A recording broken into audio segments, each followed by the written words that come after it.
நிறைய பேர் வீடியோலைங்க யானை வந்துச்சுன்னா எப்படி தப்பிக்கணும் அப்படின்னு சொல்லி இருப்பானுங்க.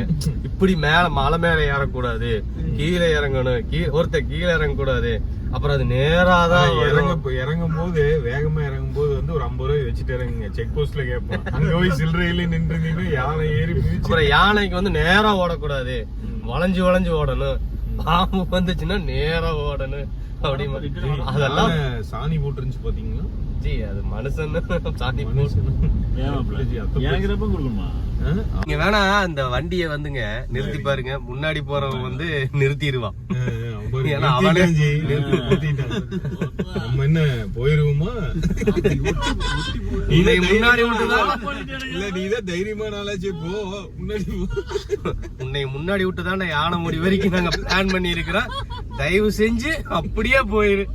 யாரு பெத்த பிள்ளையோ நம்மளுக்கு வழிகாட்டு. ஆனாலும் நீங்களும் வந்து நீங்களும் வந்து யானை வரும், புலி வரும், சிறுத்தை வருங்கிறீங்களே. ஆனா இப்பதான் ஒரு அணில் கிராஸ் ஆச்சு. அந்த செக் போஸ்ட் போயிட்டா பிரச்சனை இல்ல. இல்ல எங்கேயுமே பிரச்சனை இல்ல. அதுக்கப்புறம் ஹில் ஸ்டேஷன் பிரச்சனை.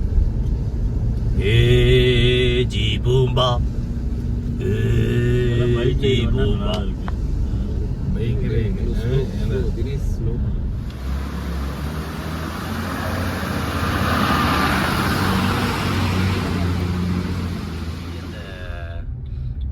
ரூம் ஏதோ சைடுல தெரிஞ்சா பாருங்க ஜி, ரூம் போட்டுறலாம். ரூமா? ரோடே தெரியாம போயிட்டு இருக்கிற ரூம் பாக்குறதா என்ன ஜி சொல்றீங்க? எங்க கரெக்டா ஓட்டுறீங்களா இல்ல குத்து மதிப்பா தான் போகுதா? அது 2 பக்கம் லாரி.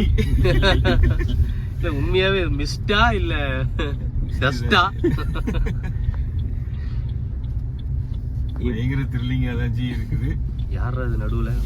நேம் போர்டா? Name board Sabarimala ji. சபரிமலைன்னு ஊர் இருக்குது. இன்னும் ரொம்ப பக்கமா இருக்குது. ஆமா 200 கிலோமீட்டர் தான். காலையில வேணா அங்க போயிடலாங்களா? டீ சாப்பிட்டு வந்துடலாம் ஜி. இல்ல ஜி ஊட்டி டீ சாப்பிட்றேன்னு சொன்னா ஒரு நியாயம் இருக்கு. ஆனா சபரிமலைன்னா ஐயப்பன் தான்.